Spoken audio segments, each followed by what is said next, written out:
natin sa studio at mga novelty or jukebox singers ang magkokontrahan dito sa jackpot round. Ito ang jackpot prize natin ngayon. Eto. Patuloy nyo.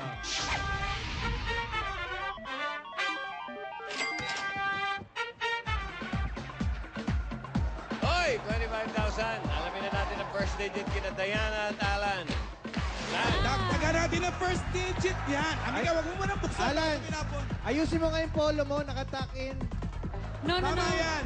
That style, the new style. Ayan. Tingnan natin. Number 1!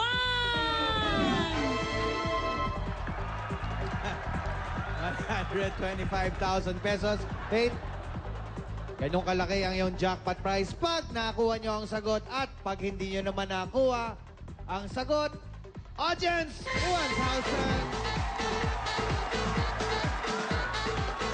Faith. Yan ba talaga ang pangalan mo? Hindi yan Faith? Hindi. Faith talaga. Showbiz name. Totoo yan, ha? Yeah. Hindi Faith, ha? Hindi. Okay.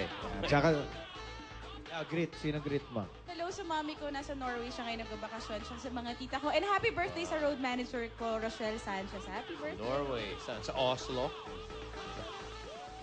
Telemark. Okay. Ito ngayon. Ang Tita ano mo? Imelda, wrong spelling, wrong. Oh, wrong spelling, wrong, Mel. Eto na. Faith! Ready? Hoy, ready na kayo?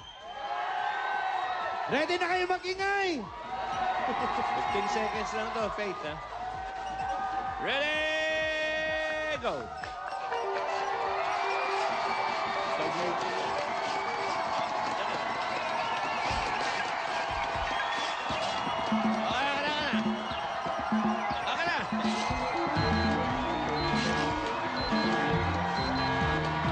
Ano kaya?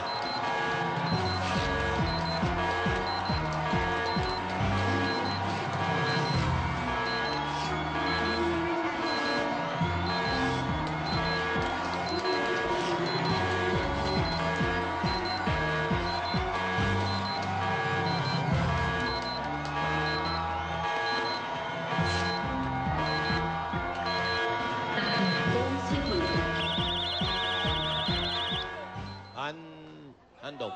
Okay. Ang Eh, tanong. Madali lang naman yung tanong. Sino Ito kumanta ng Bebo Tinga, di ba? Hindi. Ito ay isang kanta ng nasirang si Elvis Presley. Okay? Ang simula ay, you ain't nothing but a... Okay. Hindi, ito yung tanong talaga. Ang dali naman ito, tinanong niyo ba?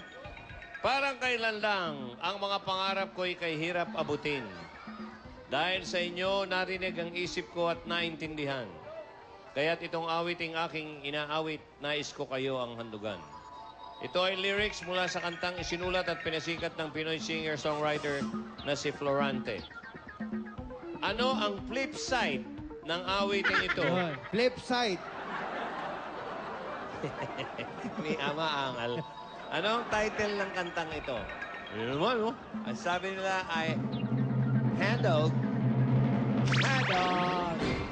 Handog, congratulations! Ang dali naman ito. Kayang-kaya, 125,000 pesos. Meron pa kayong groceries from Pure Gold, gift pack from Milk Magic Low Fat Powder at gift certificate mula sa San Marino Tuna Paella. Itong sa pula sa puti na inedit sa inyo ng Milk Magic Low Fat Powder, Pride Washing Machine Detergent, John Rock at Pure Gold ang mababang presyo. Mas pinababa pa. Okay. Mamaya lang, one for all for one na. Bago Ay! yan, eto muna sina Paolo at Kimpi. Bakit kaya? Ano meron? Ewan. Hoy, nako, congratulations mga Dabber Cats! Yes! At nakapanalo rin ang mga Dabber Cats dito sa studio dahil mas mapapasarap pa nila ang kanilang lutuin. Korek, Mare. Ano ka ba? Natapos tuloy. Anong mare? Mga ulirap-ina po kami. Anyway, kaya nga sinabi dito, tikman ang sarap ng Aji Sinigang sa Sampaloc. Nako, makakatanggap sila ng Ajimoto Sinigang sa Sampaloc. Okay, mix para sa tunay na sarap sa Sampaloc sa ating mga kaibigan dito sa studio. Makakatanggap sila niyan. Mabuti naman kung Ano, gano'n. Mare? Masasarap ng sinigang ko, mare. Ay, naku, masarap. Sa kahit anong lutuin, pwede ihalo yan. Yes. Try this.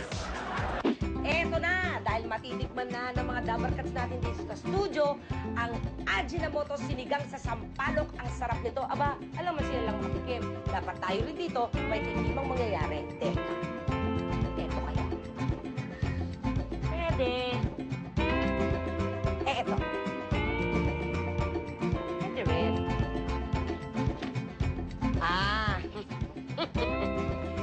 Eto ang talagang masarap. Nakapaglagay na nga nito.